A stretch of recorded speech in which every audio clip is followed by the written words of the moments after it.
Hello everyone, it's Mark. I am the Sanderson Collector, and I am going to Dragonsteel Nexus 2024. This is your guide to everything you need to know about the convention. The convention overall is going to be a little bit different this year from previous years. It is a Thursday, Friday, and Saturday convention, so a full 3 days of activities and events. And it is also the release of the book Wind and Truth, obviously. So, first things first, you show up at the convention, you need to get your badge. Badges will be available on Wednesday at noon for early pickup, and then for regular pickup, they will be available Thursday at 9 a.m., which is an hour before anything starts at the convention. But I hear lines can be pretty long and slow at that time of day, and so I recommend either getting in line early for your Thursday badge or picking your badge up Wednesday, if possible, if you plan to attend something at 10 a.m. on Thursday. When you go to pick up your badge, you also will have the option to get an Edge Dancer sticker. You may have to ask specially for this. The Edge Dancer stickers are for individuals attending the convention who have disabilities, and the sticker lets the convention staff know that you may need their assistance with some things due to your disability. It is just a little signal to them to make sure that you have all of the assistance you need around the convention. Now, the thing that most people are going to the convention for, Stormlight Archive Book 5.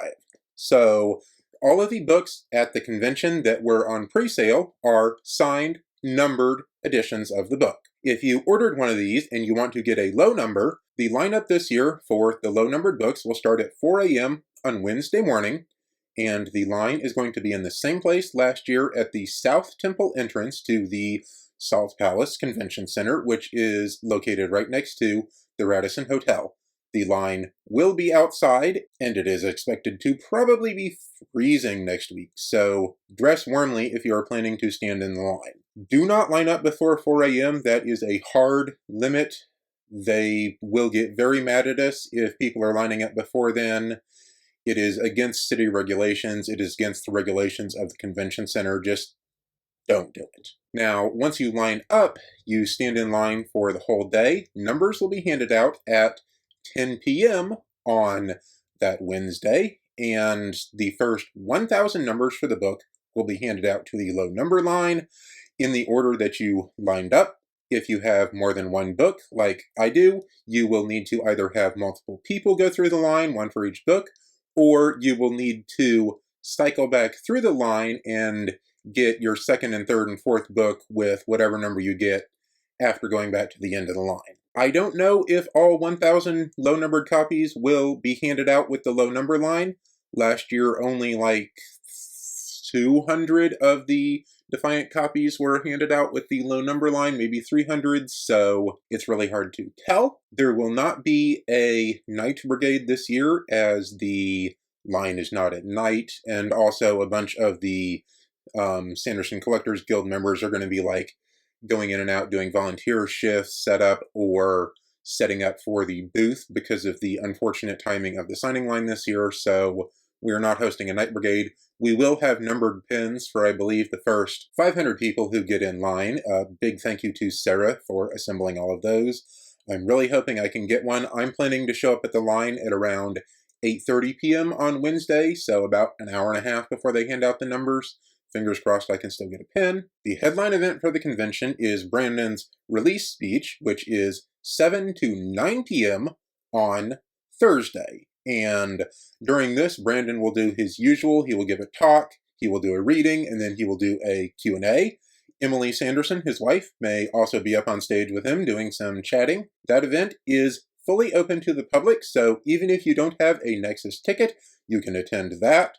Additionally, the Dealer's Hall, which is normally for convention attendees only, will be open to the public for about 2 hours before the speech, so 5 p.m. on Thursday. You can head into the Dealer's Hall and get a bunch of swag and stuff, even if you are not registered for the convention. Brandon does his talk 7 to 9 p.m., and then 10 p.m. on Thursday is when the book numbers are actually handed out, like the numbered copies of the book. If you have a low number sticker or whatever from standing in the line, you will get that number. Otherwise, you'll just get whatever number they have when you show up at the booth for picking up your books. You don't necessarily have to pick up your book Thursday night if you don't care about getting the lowest number they have and you just want to hang out or sleep, or if you have one of the low number stickers, those books will be reserved for you. You can pick them up, Friday throughout the day and likely Saturday as well, although I know some people are going to grab the book and try to speed read it as soon as they get their hands on it. If you got the book bundle, it comes with a numbered book, a Zeph pen, an Epic bookmark, and a Chell plushie. All of the bundles came with this, cost $80. Required to get that to get the numbered book. A bunch of them sold on the event's website. Those that did not sell through the event were sold online to be shipped, and all those copies sold out within an hour of listing, so it is not possible to reserve your copy of Wind and Truth anymore. However, I am going to be doing a giveaway on my channel. Look back here tomorrow for a giveaway of a copy of a Wind and Truth bundle that I'm going to pick up at the convention. Now, you get your signed and numbered copy of Wind and Truth, but you've got a copy of Rhythm of War that you want to get signed, or you've got one of your secret projects that means a lot to you and you want to get it signed. There are opportunities to get things signed by Brandon at the convention. They are lightning signings and traditional signings. Tickets for these were randomly given out to badge holders of the convention, and these have all already been given out, so check your badge, check your email to see if you got one.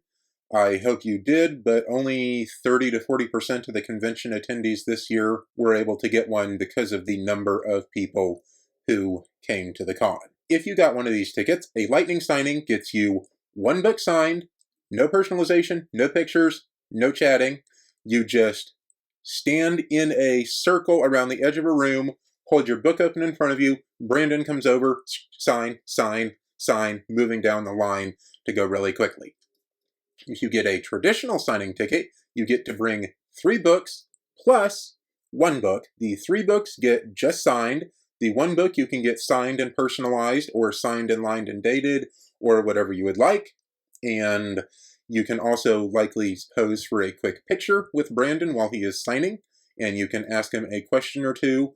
Try to get a raffle card if that's your kind of thing. And on the traditional signings, Brandon is sitting at a table and the line moves through past the table compared to the lightning signing where Brandon is the one who is moving around. If you want things signed by other people, there are a ton of artists and authors at the convention. Several of the authors who have been in anthologies with Brandon will be there, such as Dan Wells, Howard Taylor, and so on. And several artists, including Kazu Kibuishi, who did the art for The Most Boring Book Ever, Howard Lyon, Steve Argyle, Miranda Meeks, and several others will have art booths at the convention.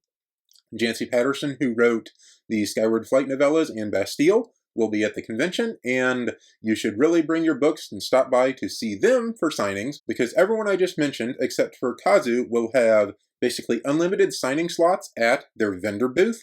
Kazu has a ticketed signing time, which tickets are already gone for that one. Everyone else, you just show up at their booth. You might have to wait in line for 10 or 15 minutes if there's other people wanting to get things signed, and then you meet the artist or the author and you get things signed, and they will be delighted to see you. One last note about seeing Brandon for signings: if you are wearing a cosplay when he comes through to sign your book, you will get a Shalash pin.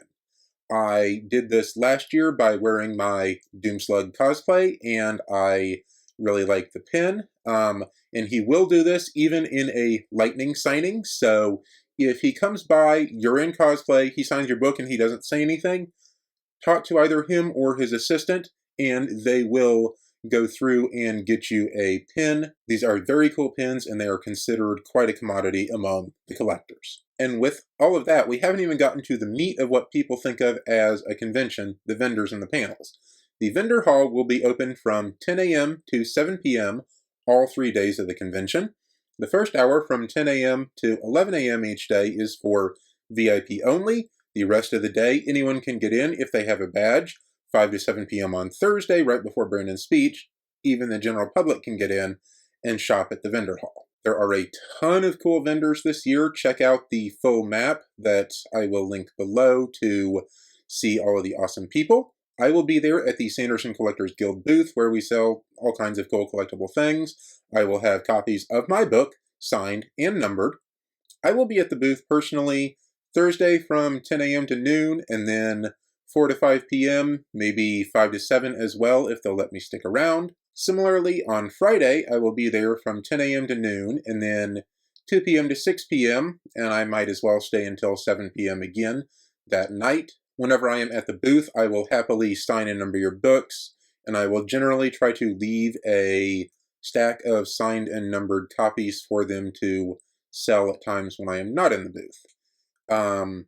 Saturday, I will only be there from 11 a.m. to noon because I have other panels and events going on in the afternoon.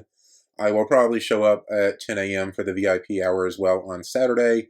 Those are the times you can find me. You can find the rest of the guild at the booth at all the other times, and you can find other vendors all around the hall. If you find me at the booth, I will also have Sanderson Collector badge ribbons, and you can get one of these by coming up to me and giving me the Bridgeforce salute and saying, "Happy collecting," like I do at the end of all my videos. And I will give you one of these badge ribbons. The 10 a.m. to 7 p.m. schedule for the vendor hall also applies to the Dragonsteel store, where they will have all the merch and leather-bound books and everything. And that brings us to the panels. There are a ton of panels going on this year.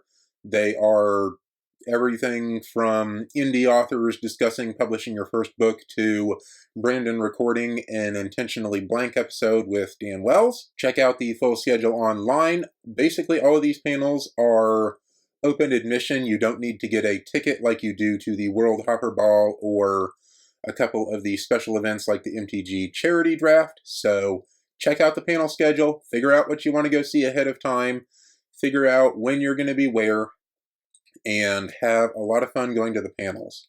I'm not on any of the panels this year, and I will probably not be attending very many. You should definitely go to more panels. Panels run from 10 a.m. to 7 p.m. on Thursday, and then 10 a.m. to 10 p.m.